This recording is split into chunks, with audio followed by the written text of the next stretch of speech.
परब्रह्म श्री स्वामी समर्थ महाराज आपल्या या मार्गाची मुहूर्तमेढ रवणारे ब्रह्मीभूत पिटले महाराज अत्यंत कठोर परिश्रमातून तुम्हा सर्वांपर्यंत हे ज्ञान पोहोचवणारे तेजोनिधी सद्गुरू परमपूज्य दरबारातील उपस्थित भाविक सेवेकरी बंधू भगिनींना विनम्र अभिवादन। आज आपल्या अखंड नाम जप यज्ञ सप्ताहाचा 7वा दिवस अर्थात दत्त जयंती।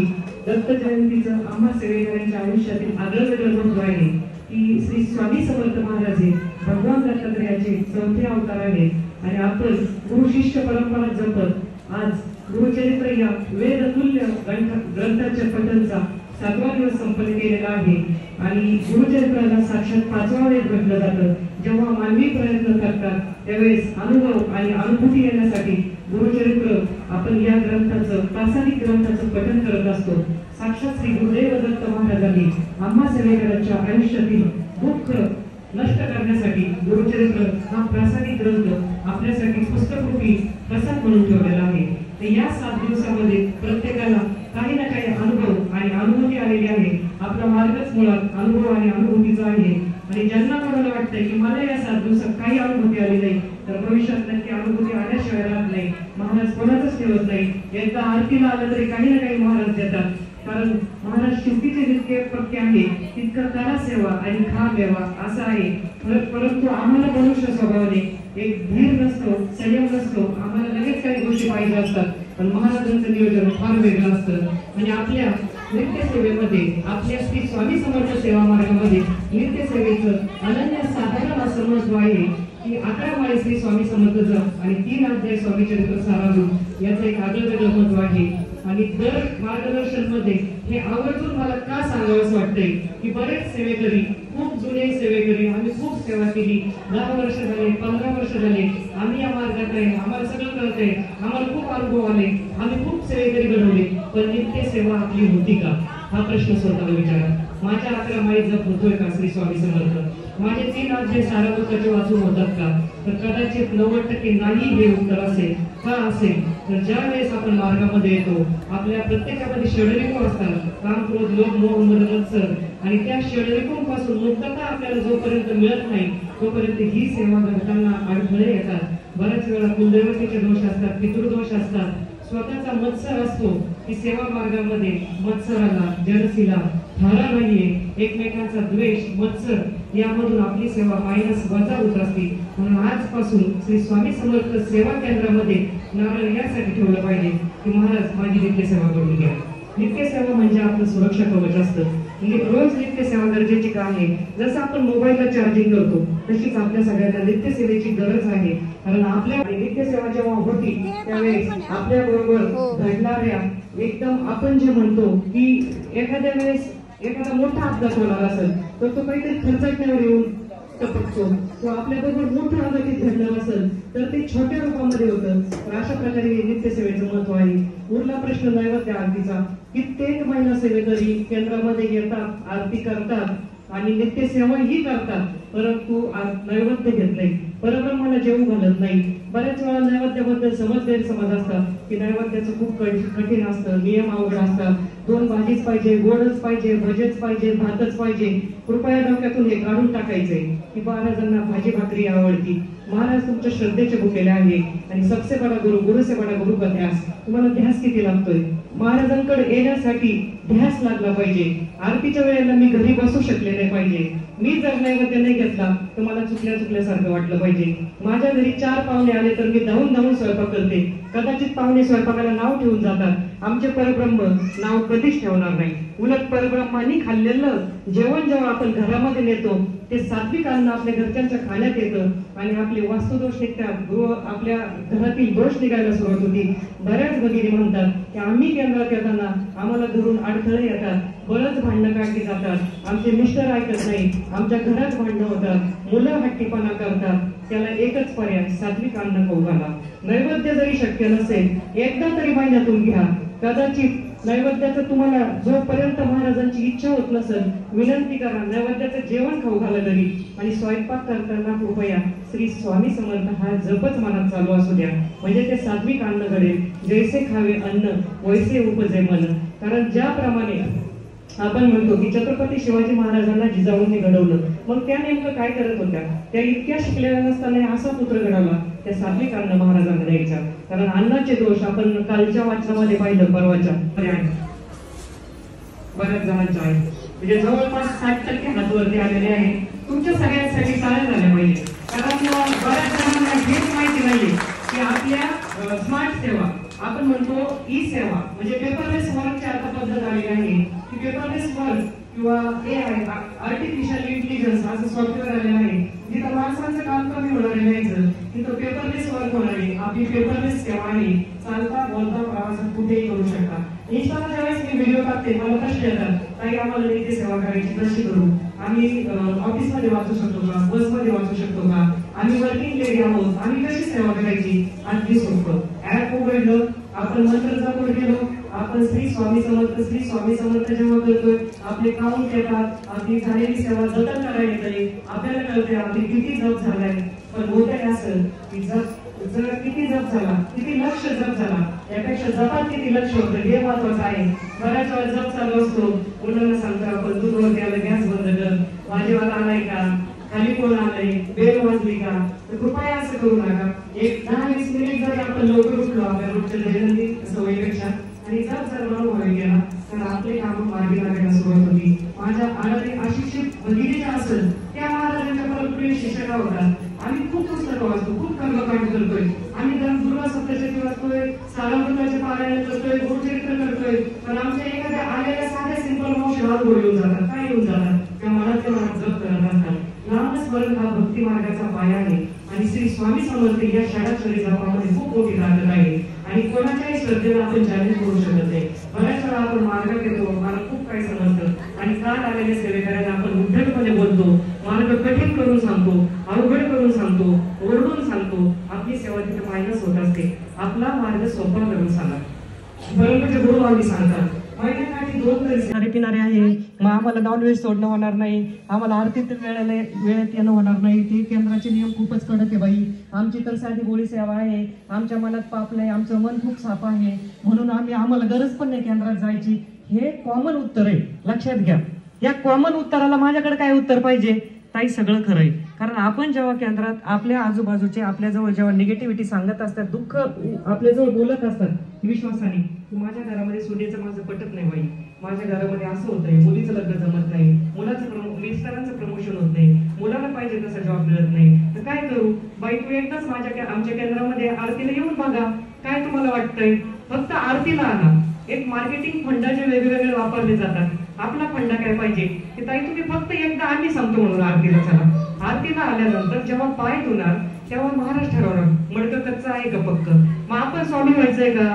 आपण घरीच सांगायचंय का बाई तू जर आरतीला आली ना तुला 11 माळी जप आणि 3 अध्याय वाचलंच आहे. पहिलीच्या विद्यार्थ्याला 4थीचा अभ्यास सांगू नका. महाराज सोपे करून सांगा, फक्त आरतीला येऊ द्या. इथं येतील त्या वातावरण पाहतील, श्री स्वामी समर्थ मंत्र जप त्यांच्या कानावर पडेल. मग त्यांना सांगायचं ताई 11 वेळा तुम्ही श्री स्वामी समर्थ म्हणून बघा, काय वाटतंय? ताई तुम्हाला फोन करून सांगतील ताई खूप भारी वाटतंय, आम्हाला खूप प्रसन्न वाटतंय, खूप फ्रेश वाटतंय. मग त्यावेळेस तुमची पुढची स्टेप काय असेल? ताई परत या ना तुम्ही, पहिलं गुरुवारी बोलवा, पहिलं त्यांना ज्या दिवशी निगेटिव्हिटी टेन्शन आहे त्या दिवशी बोलवा. टेन्शन मध्ये माणूस काही ऐकायला तयार होतं, लक्षात घ्या. वपू काळेंचं एक वाक्य, ऑपरेशन पूर्वी रुग्ण घाबरलेला असतो, ऑपरेशन नंतर रुग्ण टाके राखत सुटतो. तसं होतं तर त्या घाबरलेल्या असेल ना, आपण एकच करायचंय, काय तुम्ही चला बरं केंद्रामध्ये. मला वाटतं त्रिकाल संध्या केंद्र आहे, इतका चांगला चान्स आहे. साप्ताहिक केंद्राला आपल्याला फक्त एकच वेळा 2 वेळा आरती असतात, सकाळ आणि संध्याकाळ. परंतु त्रिकाल संध्या केंद्र जेव्हा असतं तर 3 आरत्या भेटतात आपल्याला. सकाळची कोपाळी भेटते, 10:30ची आरती भेटते आणि 6-6:30ची आरती भेटते. तर त्या ताईंना जेव्हा तुम्ही घेऊन येणार, ताईंना ज्यावेळेस महाराजांना ठरवायचंय, सेवेकरी धरून घ्यायचंय, त्यावेळेस कोणीच थांबू शकत नाही. तुम्ही आम्ही कोण? महाराज ठरवला. कोणाला सेवेमध्ये घ्यायचं, कोणाला ठेवायचं, कोणाला काढायचं, अवघड असा हा मार्ग आहे. आणि उरला प्रश्न की आम्ही बऱ्याच वेळा काही महिला भगिनी म्हणतात आम्ही खूप सेवा करतो ताई, कामच होत नाही हो आमचं. मग आम्हाला आजूबाजूच्या मैत्रिणी घरातले म्हणतात तू केंद्रात जाते, मग तुझं काम होत नाही, मग तू कशाला एवढा वेळ जाते तिथं, काय होणार आहे केंद्रात जाऊन? त्यावेळेस माझ्याकडे काय उत्तर पाहिजे? काय म्हणणार बाई आम्ही इतकं करतोय, मग तिला तर सगळे सुखसोयी मिळतात, मला काय मिळत नाही. पण तिच्या सुखाची व्याख्या तुम्हाला माहिती असते. तिला सोनं नाणं आहे, तिला साड्या आहे, भारी भारी सगळं आहे, पण तिचं मन स्थिर नाही, तिला मनात दुःख आहे, जे तुम्हाला सांगू शकत नाही. तुम्हाला ह्या गोष्टी नसल्या तरी चालेल, शाश्वत सुख नसलं तरी चालेल, पण जेव्हा केंद्रात येतो तर आपल्या मनाला स्थिरता प्राप्त होत असते. केंद्र म्हणजे विश्वासाची भिंत, आधाराची भिंत, विश्वासाची माया, आणि इथं प्रत्येकाला मिळते. कधी काय होतंय, मग तुमच्याकडे पैशाचा ओघच कमी दिसतोय, मग तुमचं कर्ज का मिटत नाही, त्यावेळेस माझं उत्तर काय पाहिजे, मी जर केंद्रात जात नसते त्यापेक्षा भयंकर माझ्या बरोबर असं होऊ शकत नाही. कारण जेव्हा आपण सेवेकरी म्हणून आपलं गुरुपद महाराज घेतात तर आपल्या आयुष्यातले सुख दुःख महाराज घेत असतात. आपण कठपुतलीच्या बाहुलीप्रमाणे महाराज सांगतील तसं वागत असतो, आणि आपल्याला खूप अनुभव येत असतात, खूप अनुभव येत असतात. आणि कदाचित जे सेवेत नाही त्यांना ते खोटे पण वाटतात अनुभव. एक सेवेकरीच सेवेकऱ्याचे अनुभव मान्य करू शकत, सेवेकरीच मान्य करल, अरे तुला 7 दिवसामध्ये असा पण अनुभव झाला. काहीतरी आपलं अडलेलं काम असतं, आपण संकल्प करतोय, मी गुरुचरित्र अमुक अमुक कामासाठी करते, नंतर कोणतरी सेवेकरीच येऊन आपलं काम करून जातोय. मला सांगा, फोटोतले असेच महाराज येणार का? ते माध्यम पाठवणार, ते मेडिएटर पाठवणार.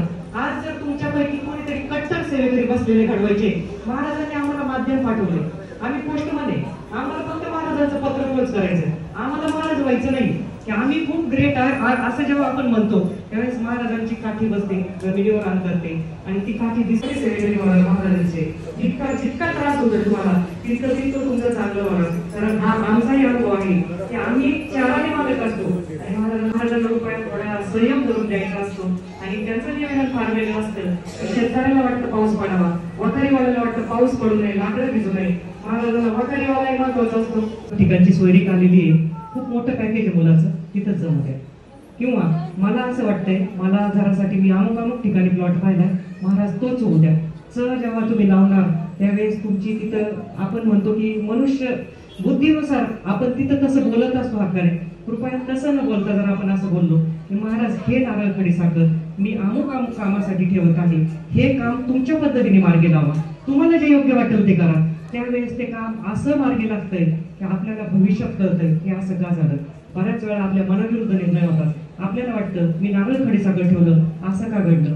त्यावेळेस कालांतराने कळतंय की माझ्या मुलीचं लग्न त्या मुलाबरोबर का नाही झालं, त्या मुलाच्या अशा काही गोष्टी होत्या की ज्या आपल्याला समोर दिसत नव्हत्या, ज्या महाराजांना दिसत होत्या.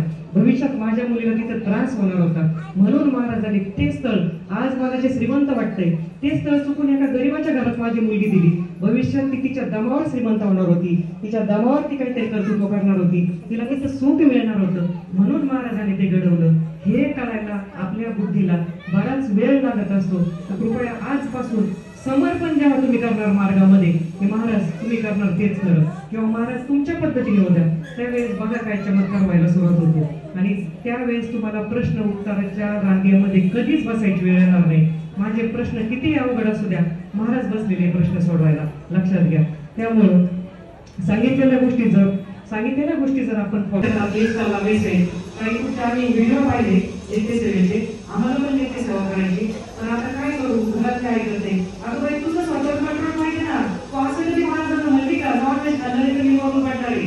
आम्ही जेव्हा सेवेत आलो आम्ही हे बनलोय, आमच्या तेव्हा घरामध्ये खात असताना आम्ही वेगळे पण जपलोय, आम्ही मुलगी असताना म्हणजे आमच्या घरामध्ये चवळ्यानं आम्ही हे जेव्हा ठरवलं महाराज नको मला ते, तुम्हाला जे आवडतं तसंच वर्तन करून घ्या, तुम्हाला नाही आवडत ते नाही करणार, तुम्ही तशी बुद्धी द्या मला. तुम्ही आजपर्यंत बोलले नाही, आणि मोठ्या आविर्भावात सांगताय की आता घरच्याला नाही चालत ना, घरच्यासाठी आम्हाला आवडतं, किती स्वार्थी मला उत्तर आहे. तुम्हाला सगळं मिळणार आहे, सगळं मिळणार आहे, तुम्ही एक गोष्ट महाराजांसाठी सोडत नाही. भरपूर सांगताय आम्ही शुक्रवारी खातो, शनिवारी सेवा करतो, आम्ही रविवारी खातो, सोमवारी सेवा करतो, मग त्यात करू वेळ पाहिल्यावर किती चुकीचे. आपण जर स्वतःला सुशिक्षित बनतोय तर आपण या गोष्टी विचारायची वेळच का आली पाहिजे. आणि तुम्हाला नाही सोडायचं तर तुम्ही 4 वर्ष त्याच प्रश्नाशी झगडत राहा. तुम्ही 4 वर्षाचा प्रश्न तुम्हाला 2 वर्षात जर मार्गी लागतोय. तुम्हाला जर महाराज इतरांपर्यंत फोन करून दादाची गाण्यापेक्षा फक्त सांगताय तू घे माझ्यासमोर बोल, तुला प्रश्न नाही मागे लावायला बसतोय, पण नाही, आम्हाला ते ऐकायचंच नाही. किंवा एक व्यापारीकरण आपण म्हणतो, आपल्या मार्गामध्ये फ्रीमध्ये प्रश्न उत्तरे, फ्रीमध्ये पत्रिका काढली जाते, परंतु आम्हाला मैत्री जर 500 रुपये देऊन कुठे पत्रिका दाखवली ना, मला तर तिथंच जायचंय. फ्रीचं महत्व नाही ना, विनामूल्य सेवेचं महत्व नाहीये, मग मला तिथंच जायचं. मग तिथून मला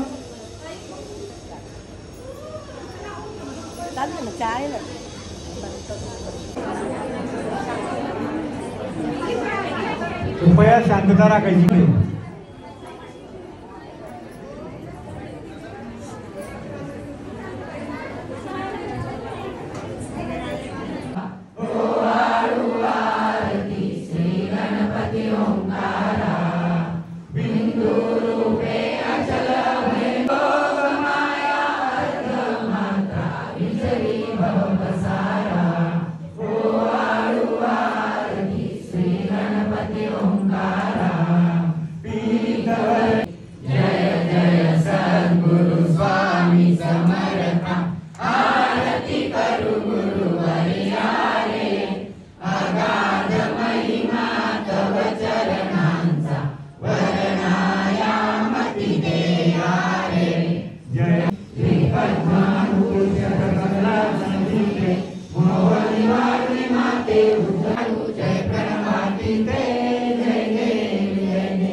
वाचन झालेलं आहे, पण या 10 मिनिटांमध्ये जर तुमच्या आयुष्यामध्ये सेवेमध्ये जर फरक पडत असेल, मार्गाबद्दल जर तुम्हाला ऐकून बोलणं होत असेल, तर या 10 मिनिटांमध्ये आयुष्यभराची तुमची कसं माया काही बोलता काय विशेष आहे तुम्ही माहीत असेल. बघा बोलणं सोपं नसतं, खाली वर बोलतो.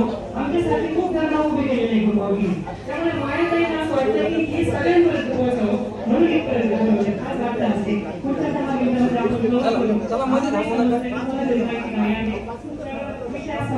आपण दिसतंय ना 50% ताई एकदम फ्रेश दिसत आहे, हसताना दिसत आहे. 50% ताई चिंतित दिसत आहे. का दिसत आहे मला कळतंय तुमच्या मनाची अवस्था, तुमची द्विधा अवस्था झालेली. घरातली सांगताय तू खूप सेवा करती, पारायण करती, मग ह्या गोष्टी का होत नाही. मैत्रिणी जीव असतात आणि एकीकडे काही ताईंचं काम झालेलं आहे आणि माझं काम होत नाही. कारण आज जर आपण समाजामध्ये पाहिलं की आपल्या दुःखापेक्षा दुसऱ्याच्या सुखाचा जास्त त्रास होतोय. मला उसकी कमी मेरे कमी से सफेद कैसी, ही प्रवृत्ती नकोय, जलसी नकोय. तिच्याबरोबर महाराजांनी लवकर घडवलंय, तिला लवकर भेटलंय. तिचा पूर्व संचित असेल, तिचे पूर्व कर्म जास्तीत जास्त मार्गाचा प्रचार कसा होऊ द्या, जास्तीत जास्त सेवेकरी होऊ द्या. जेव्हा तुम्ही महिन्याकाठी 2 तरी सेवेकरी करणार, परंतु गुरुमाऊलींना आवडणारं वर्तन होणार. दिव्याने दिवा लावण्याचा आपला हा मार्ग आहे. पहिल्या मेणबत्तीने जर दुसरी मेणबत्ती पेटवली, पहिल्या मेणबत्तीचं काहीच नुकसान होत नाही. जेव्हा आपण एखाद्याला मार्गात आणतो आणि त्यांचे प्रश्न मार्गी लागतात, ते सगळं पुण्य आपल्याला भेटत असतं. लक्षात घ्या, आपलं काही तोटा होत नाही. पण होतंय असं, माझं चांगलं झालं, मी का माझ्या मैत्रिणीला आणू, मला मोठ्या फळ मिळतो केंद्रात, मी का तिला आणू, माझी जागा ती घेईल का, मग तिच्या बरोबर मला असं चांगलं होईल का. ही प्रवृत्ती नकोय. ही प्रवृत्ती बाजूला सोडून सेवेकऱ्यांचा प्रचार प्रसार करायचा, आरती नैवेद्य घ्यायचंय, सामुदायिक सेवेमध्ये सहभाग घ्यायचंय. कोणाचाही राग द्वेष मत्सर ठेवायचं नाही मनामध्ये. जेव्हा तरी ताई दादा ओढून बोलतात त्यांची एकच भावना असते की शिस्तीमध्ये सेवा व्हावी, दुसरं काही नसतं. आणि या सप्ताह काळामध्ये जितके यज्ञ झालेले आहे, उद्या आपली सत्यदत्त पूजेची सांगता होणार आहे. सांगतेसाठी पण सगळ्यांनी हजेरी लावा, कारण पारायणाचं पुण्य आपल्याला सांगतेच्या रूपामध्ये मिळत असतं. आणि कुठलीही सेवा झाल्यानंतर कोणाच्याही घरी जाऊ नका, फरांत घेऊ नका. सेवा आपल्याच बरोबर गेली पाहिजे, सात्विक अन्न आपल्या घरी शिजवलं गेलं पाहिजे. हे सगळं मगाशी सांगितलेलंच आपण परत एकदा सांगते, जप वाढवा. आणि एक वेळेस 11 माळी झाल्या, 1 माळ तरी झाली पाहिजे. 1 माळ नाही झाली, 11 वेळा तरी श्री स्वामी समर्थ म्हटलं पाहिजे. सातत्य महत्वाचं आहे. आपण एकदा आरतीला येतो, 8 दिवस फिरत नाही केंद्राकडं, एक दिवशी 11 माळी करतो, दुसऱ्या दिवशी कंटाळा आला म्हणतोय. आणि आपलं कोण आपले मुलं करत असतात. आपली पिढी संस्कारक्षम आहे आणि त्यामुळे आपलं वर्तन असं पाहिजे. आपणच खोटं बोललो तर मुलं खोटं बोलणार. आपण कोणी जर बाहेर आलं तर आपण सांगतो की सांग पप्पा घालत नाही, ते मुलं अनुकरण करत असतात.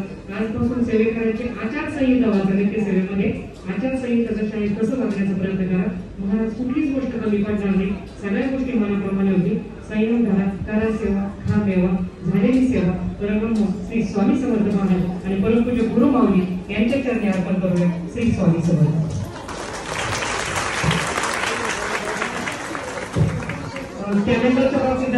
छोट्या शब्दात आपल्याला आपला लिंगारीकरण मार्ग, आपल्या मार्गातील सेवा, नित्य सेवा सर्वांविषयी खूप अशी माहिती दिलेली आहे. त्याबद्दल ताईंचे आपल्या केंद्राच्या वतीने खूप खूप धन्यवाद. या केंद्राच्या वतीने आपण ताईंचा श्रद्धा देऊन सन्मान करूया.